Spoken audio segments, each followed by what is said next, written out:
up? I'm Allie and welcome back to my channel. It is halfway through the year, so it is time to do a little bit of a reading check-in. I've decided to take Jessie the Reader's version of the mid-year check-in, which is a different version of the mid-year book freakout tag. Then I'm also going to do even more with it. I'm going to answer some of the questions that are from Jessie's version, and then at the end I'm also going to go through some of my mid-year stats and where we're at so far in this year. Of course, we have to start off with, I feel like, the best book of the year, and honestly, I've had so many 5-star reads this year. I am killing it, I feel like, with my reading taste. I just have, like, no patience for bad books this year. But if we have to go with, like, the best of the best one that's made it to my all-time favorite books, it has to be God Killer.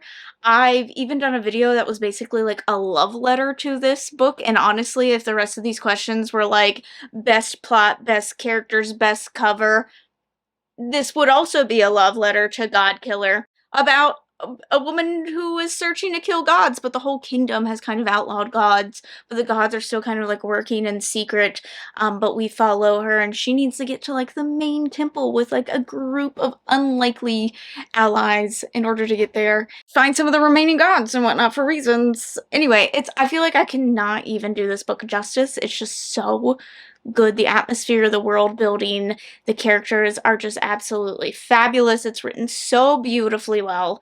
So it's this one. I think my biggest surprise was probably Babel, in that like I didn't like it. Because I truly went into this book thinking it was going to be a 5-star read, and it just really wasn't. I ended up being really disappointed in it overall, and I have ranted about those reasons many times, but just felt like it just did a surface level job of talking about racism within academia and within the world, and I just didn't know what the target was when telling the story, because it has all these different aspects to it that just don't feel like they go anywhere. So unfortunately, that's probably my biggest surprise, because I truly was expecting to love it. Or that leads me to the most disappointing, which was not necessarily Babel, because I still understood the importance of it, but How to Sell a Haunted House. I really wanted to love this, especially because the publishing date got pushed back on this, so I was thinking, oh my god, we're going to get something really great. I also love Grady Hendrix and most of his writing, and I just tend to find that he can really take these mundane situations and just make them so incredibly creepy. And he normally writes really creepy scenes really well. But this one just did not get me at all. It involves dolls, it involves possessions, and it just really wasn't my cup of tea. I feel like this story would work better in a cinematic version than it would in a book as well, and I feel like maybe that's why it wasn't as creepy to me. The best recommendation that I've gotten so far this year, and actually I got this recommendation over 5 years ago, but I just read it this year, and that was The Witches of New York. This was given to me by a patron at the library 5 years ago. They read this and thought, I think my librarian would like this, which I just thought was very cool, and for some reason, I just wanted to keep putting it off, because I'm like, what if I don't like this book and I have to tell them? I did it. I finally read it, and I love this. This was a 5-star read. She was so right. This was so good.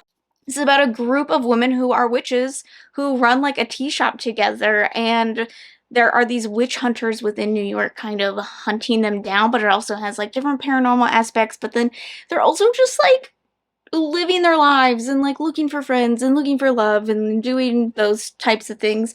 But it's explained in like the most amazing ways possible that you're really, really intrigued by just like the littlest moments of their lives. But also you're like, no, you know something bad is going to happen. You really don't want it to, because you just fall in love with everyone in this book. It really was a fantastic recommendation. I am just upset it took me so long to get to it. First DNF of the year. This is a stack of books that I DNF'd within the past year. I know that it's not quite this year, but I can't remember at what point I DNF'd them at this point.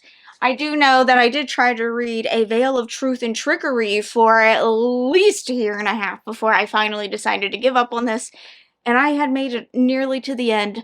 This is like a really poorly done, smutty retelling of A Court of Thorns and Roses, basically.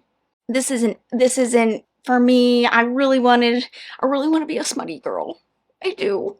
But this one I don't think this one was done very well. Maybe that was my first poor decision was picking up this one out of all of them. But quickly, Burn Down, Rise Up. I also really want to love this because it was pinned as like Stranger Things type-esque thing where there's like this other dimension that's like kind of opening up monsters into the world.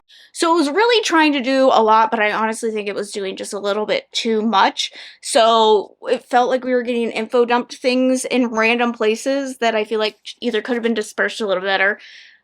But at the end of the day, like, I've made it pretty far into this and just really wasn't as invested as I wanted to be at that point. The lake.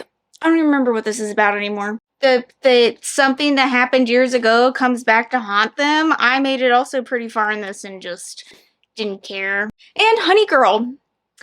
This is about two women who get married in Vegas after barely even know each other, and then they decide to try it out. They really felt the special connection, so they're going to try it out, and they go and decide to date.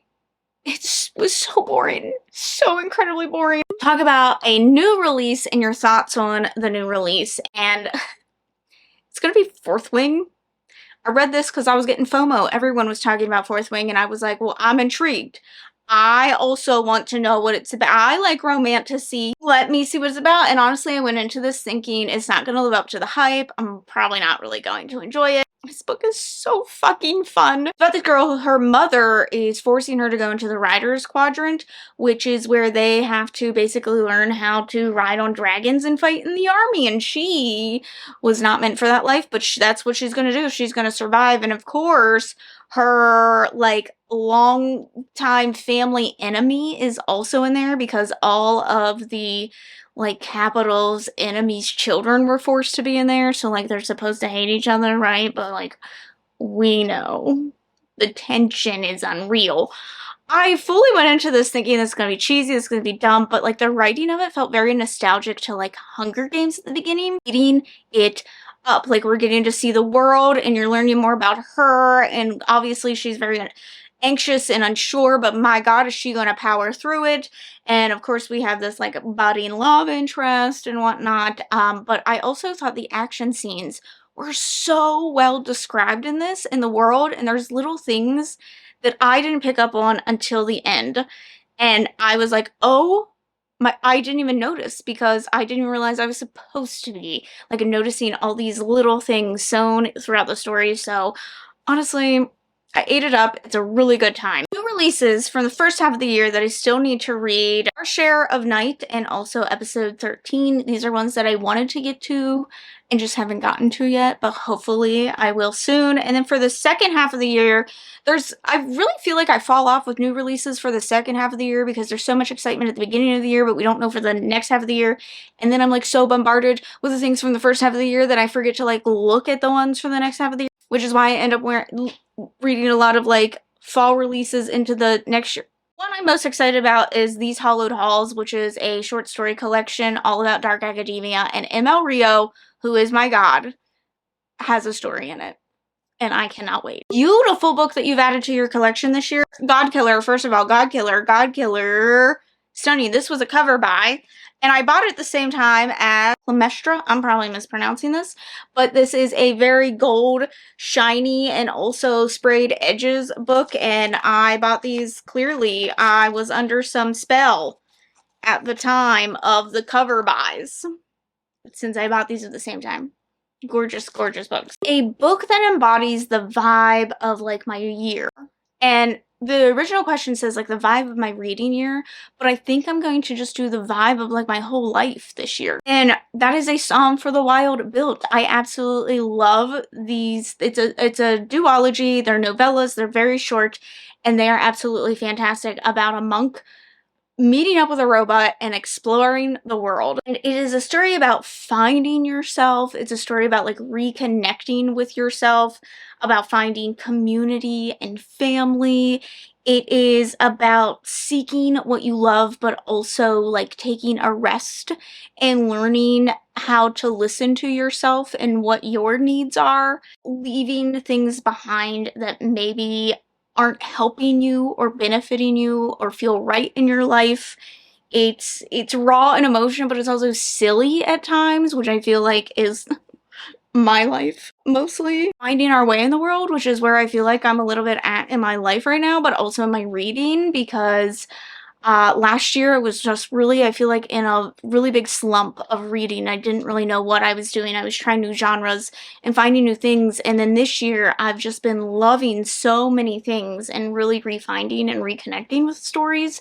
So I feel like that is the vibe. Let's get into my stats for the year. Let's talk about stats, baby! In this year, I have read 46 things, nearly to my year goal of 50. I only ever set my reading goal to 50.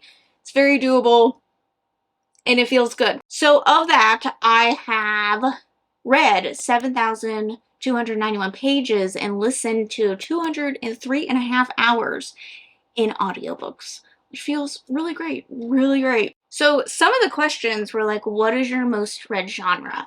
And my most read genre is fantasy by far, which is great because one of my goals this year was to read more fantasy, to fall back in love with fantasy. And I do think a large part of that has to do with the fact that I also re-picked up a lot of graphic novels this year.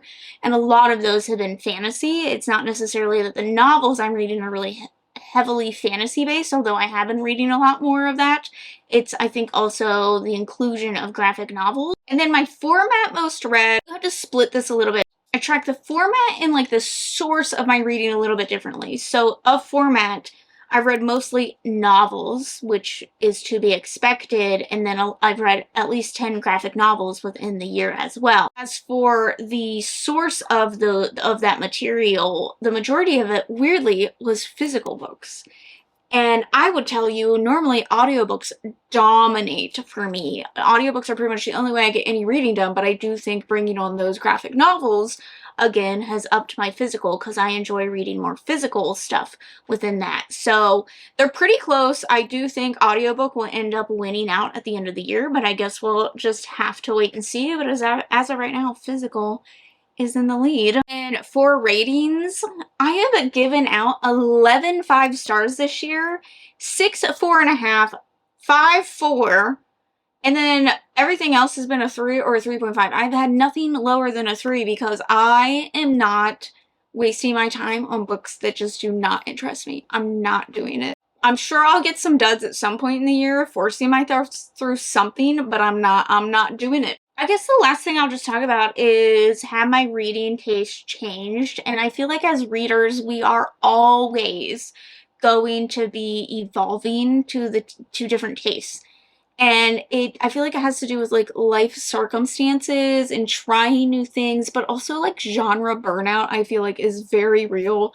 I didn't read a lot of fantasy last year, and I do think it's because I was a heavy fantasy reader for several years before that and was just kind of done with it. I didn't really want to use my brain power on those things. Also, it gets a little predictable.